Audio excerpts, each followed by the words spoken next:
प्रिय विद्यार्थियों, आज अपन प्राचीन भारतीय इतिहास के स्रोत इस पाठ का एक खंड पूरा करेंगे। पहला प्रश्न तो ये है कि स्रोत क्या होते हैं। इतिहास एक ऐसा विषय है जिसे हम बिना तथ्यों के, बिना प्रमाणों के, बिना साक्ष्यों के पढ़ नहीं सकते। और हमारे इतिहास की घटनाओं का कालानुक्रम, इतिहास की घटनाओं की सच्चाई, इतिहास की घटनाओं की प्रामाणिकता, यह सभी इन स्रोतों से तय होती है। हम कहानियों को इतिहास नहीं मानते। हम इतिहास उसी को मानते हैं जिसकी रचना प्रमाणों से, साक्ष्यों से, तथ्यों से और ऐसी सभी चीजों से होती है जिनके आधार पर हम यह निश्चय कर सकें कि हाँ, ऐसा हुआ था।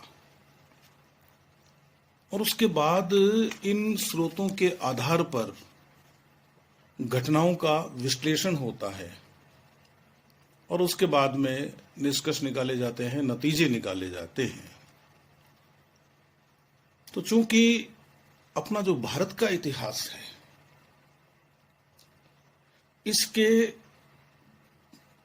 कौन कौन से स्रोत हो सकते हैं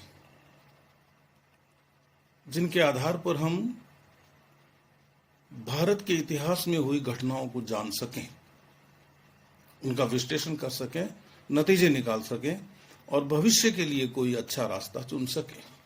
इतिहास का उद्देश्य ये होता है कि हम बीती हुई घटनाओं से अपने भविष्य के लिए, मानव जाति के भविष्य के लिए कुछ सीखें। इतिहास पढ़ाने का जो आधुनिक ढंग है वो हमने अंग्रेजों से सीखा, या यूं कह सकते हैं कि हमने यूरोप की पद्धति का अनुसरण किया, क्योंकि सारी दुनिया में यही हो रहा है। और उनका जो मुख्य आधार है, और बातें तो मैंने अभी आपसे की ही, लेकिन उनके इतिहास रचना का जो मुख्य आधार है उसमें एक बड़ा आधार है कालानुक्रम। किस घटना के बाद कौन सी घटना हुई, किस घटना के पहले कौन सी घटना हुई, इसे एक क्रम में लिख देना, उसका विवरण एक व्यवस्था में देना, वो हम जानते तो थे, लेकिन इस पर जोर जो दिया गया वो हमने यूरोपियनों से सीखा। और आजादी के पहले जो इतिहास पढ़ाया गया, जिस इतिहास की शुरुआत अपने देश में हुई, विद्यार्थियों को जो पाठ्यक्रम पढ़ने को मिला, उसका आधार वो ऐतिहासिक कालानुक्रम ही था।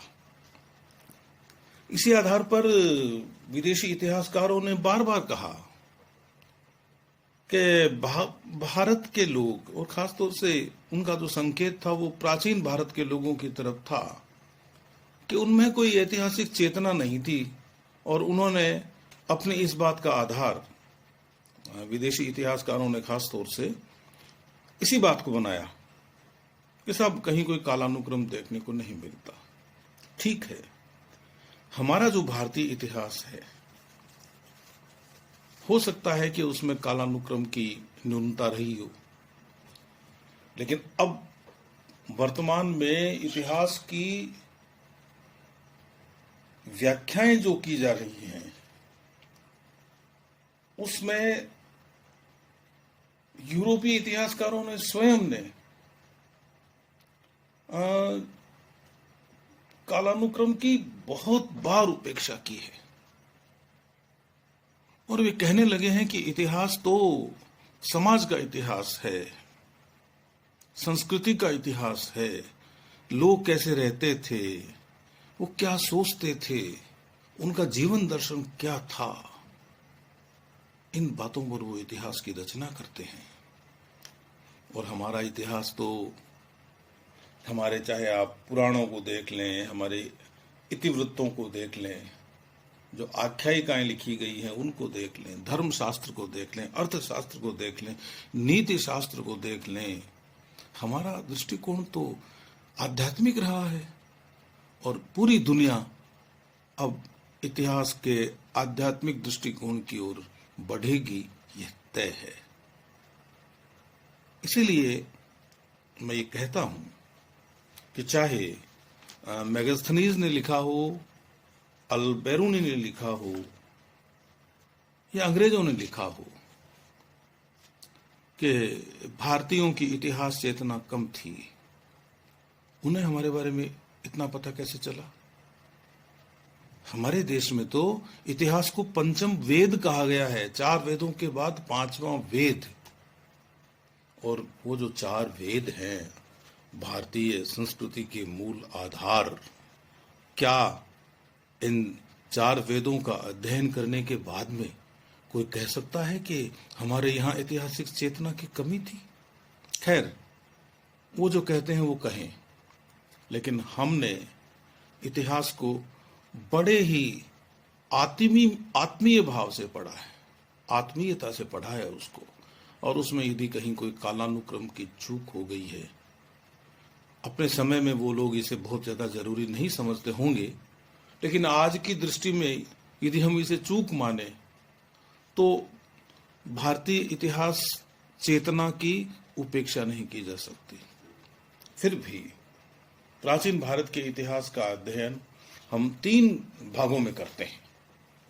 पहला भाग तो है पुरातात्विक स्रोत, जो चीजें हमें खुदाई में मिल गई हैं उनके आधार पर हम इतिहास की रचना करते हैं, वो पुरातत्व की सामग्री है। और दूसरा है साहित्यिक स्रोत, जिसमें अभी मैंने आपसे वेदों की बात की, वो हमारे सबसे पुराने आधार हैं। और अब तो संयुक्त राष्ट्र संघ ने भी मान लिया है कि ऋग्वेद है वो दुनिया का सबसे प्राचीन ग्रंथ है। भले ही प्रारंभ में उसे लोगों ने सुनकर याद किया होगा, लेकिन बाद में तो वो लिखे हुए रूप में आ गया और आज पूरी दुनिया के सामने है। और तीसरा विवरण, हालांकि वो दूसरा विवरण और तीसरा विवरण, ये दोनों ही विवरण साहित्यिक हैं, लेकिन फिर भी हमने इनका विभाजन कर लिया अध्ययन की सुविधा से।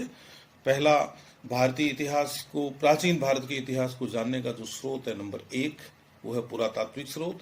दूसरा है साहित्यिक स्रोत, और तीसरा भाग है तो वो साहित्यिक स्रोत ही, लेकिन हमने उससे थोड़ा अलग कर दिया अध्ययन की सुविधा के लिए। वो विदेशी यात्रियों का या विदेशी लेखकों का